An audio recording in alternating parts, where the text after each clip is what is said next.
Well, as investors continue to watch developments coming out of the Middle East, there are several other big events that we want to keep on your radar. Tomorrow, we'll get the ISM services number. Then on Wednesday, earnings from names like Walgreens, Bed Bath & Beyond, and Constellation's brands. And on Friday, look for the monthly payrolls number. Heading into next week, expect some trade headlines. We've been talking about it already. A Chinese delegation will reportedly travel to Washington on Monday to sign phase 1 of the trade deal. So let's talk about all of this with Chris Harvey. He's head of equity strategy at Wells Fargo Securities. Welcome back, Chris. Thanks for being here with us. So I asked Karen previously what she thought the biggest risk to the market was. She said it is the China trade deal. Do you agree? I think the biggest risk to the market are rates and the Fed. At this point, I think the Fed's a bigger issue.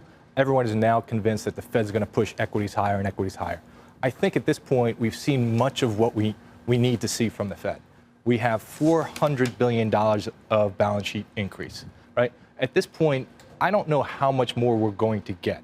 And so if the Fed's not going to increase the balance sheet that aggressively, what's going to happen when they pull back? And when they pull back, we think that we'll see a reversal. And at some point in the first half of this year, we expect a 5 to 10% pullback, and that's the biggest risk that we see. But I've heard so many people say that that is a big risk. So if we're all expecting it, then maybe can that help sort of make us feel a little better, make the pain less when that pullback does happen, if we know it's going to come? Right.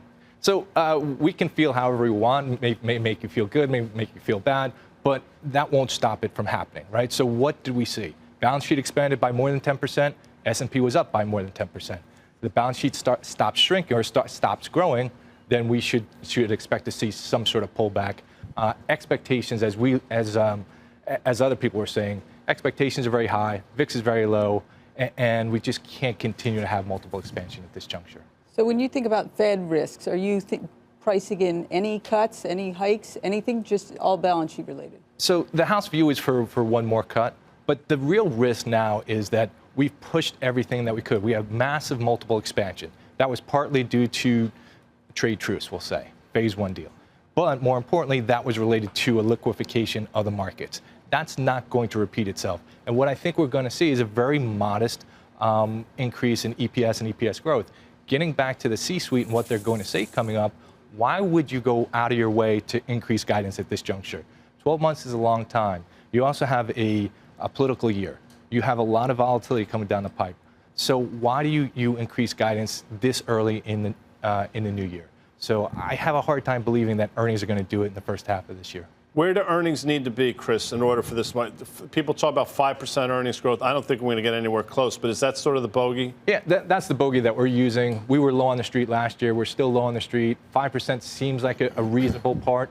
What we think is you'll see an acceleration in the back half of this year, but you really can't expect to see a lot of companies raising guidance early in the year. Chris, how about positioning? You know, as a guy that's been in this market for a long time, you look at hedge fund positioning in terms of their gross exposure. We're at almost a 95th percentile in terms of where we've been. In other words, hedge funds have more money in the market right now. They may not be net long, but the gross, without getting too wonky, as we say, longs plus shorts, they're in the market. That's dangerous to me. Yeah, and so I'm going to talk my book a little bit. For the last 12 months, we've been talking about put cyclicality on, put risk on. Now what we're saying is you need to start taking that off. We downgraded the semis about 3 weeks ago.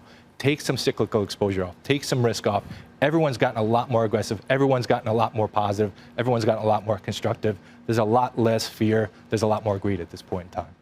What about some of those momentum names that we've talked so much about going in through, let's even say, the next 3 months? Yeah, so earnings is a great example. So what we have seen coming into earnings, if you're missing numbers, some of these companies are going to get taken out back to the woodshed and beat, right? And so those momentum names, some will work, and some are going to make you cry because they're just not going to be able to put up the numbers that you need them to put up.